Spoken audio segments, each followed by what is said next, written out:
નમસ્કાર મિત્રો, હું મોહન ગઢવી ગુજરાતી દુનિયા યુટ્યુબ ચેનલમાં ફરી એકવાર આપ સૌ મિત્રોનો હાર્દિક સ્વાગત કરું છું.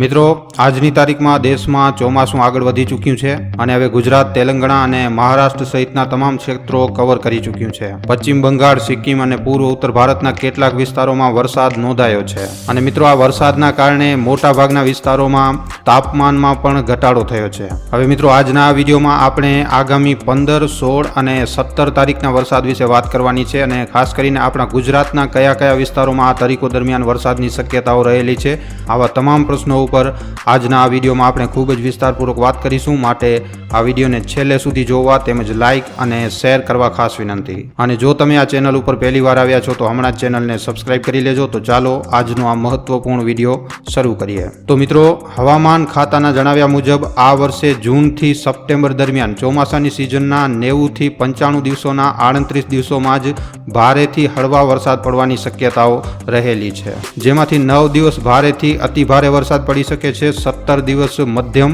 અને પછી 12 દિવસ સુધી હળવો વરસાદ પડી શકે છે. હાલમાં ઘણા વિસ્તારોમાં મેઘમહેર યથાવત રહેશે, જેમાં રાજ્યમાં આજથી 6 દિવસ વરસાદની આગાહી કરવામાં આવી છે. આજના વરસાદ વિશે વાત કરીએ મિત્રો, તો આજે પંચમહાલ, દાહોદમાં વરસાદની શક્યતા રહેશે, તેમજ આજે મહીસાગર, વલસાડ, તાપી તથા ડાંગ, સુરત, ભરૂચ તેમજ નર્મદા, છોટાઉદેપુરમાં વરસાદની આગાહી સાથે વડોદરા, અમરેલી, ભાવનગરમાં પણ સારા વરસાદની શક્યતાઓ રહેલી છે. હવે મિત્રો, 15 જૂનના વરસાદ વિશેની વાત કરીએ તો 15 જૂનના દિવસે નવસારી, વલસાડ, દમણ, દાદરાનગર હવેલી, અમરેલી, ભાવનગર તથા ગીર સોમનાથ અને દીવ જેવા વિસ્તારોમાં વરસાદની શક્યતા રહેશે.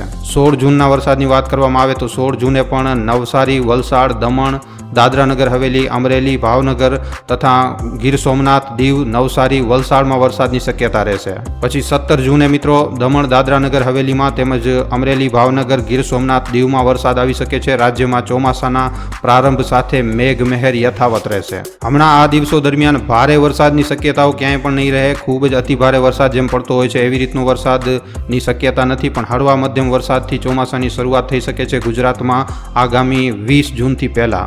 ચોમાસાને લઈને હાલમાં ગુજરાતમાં બે વાતો થઈ રહી છે. એક તો કેટલાક નિષ્ણાંતો હાલમાં વિવિધ ચોમાસું બેસી ગયો હોવાનો દાવો કરે છે, તો બીજી તરફ રાજ્યના મોટાભાગના શહેરોમાં હાલમાં કાળઝાળ ગરમી પડી રહી છે. અને આવી સ્થિતિની વચ્ચે મિત્રો, જાણીતા એવા હવામાન શાસ્ત્રી અંબાલાલ પટેલ દ્વારા આ વખતે ઝેરીલા સાપના ઉપપ્રવાદની આગાહી કરીને અંબાલાલ પટેલે સૌ કોઈને ચોંકાવી દીધા છે.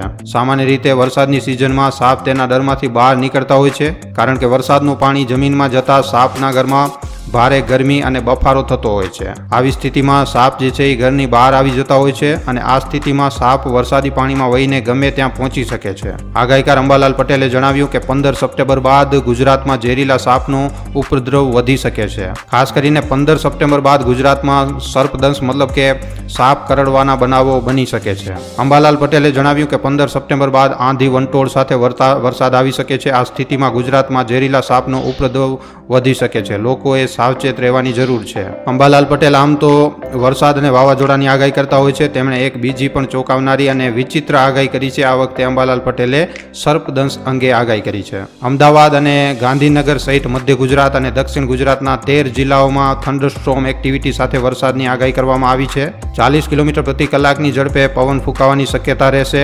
આની સાથે અન્ય કેટલાક જિલ્લાઓમાં ફરવા વરસાદની પણ આગાહી છે. તો મિત્રો, આજનો આ જાણકારીસભર વિડીયો તમને કેવો લાગ્યો છે અમને નીચે કમેન્ટ સેક્શનમાં લખીને જણાવવા ખાસ વિનંતી. જો વિડીયો તમને પસંદ આવ્યો હોય તો આ વિડીયોને ખાલી તમારા સુધી સીમિત ન રાખતા તમારા મિત્રો સાથે, પરિજનો સાથે વોટ્સઅપ ઉપર, ફેસબુક ઉપર, યુટ્યુબ ઉપર જેટલો બની શકે વધારેમાં વધારે વિડીયોને શેર જરૂર કરજો. તો આજના વિડીયોમાં આટલું જ. હવે આપણે મળીશું ફરીવાર એક નવા વિડીયો સાથે.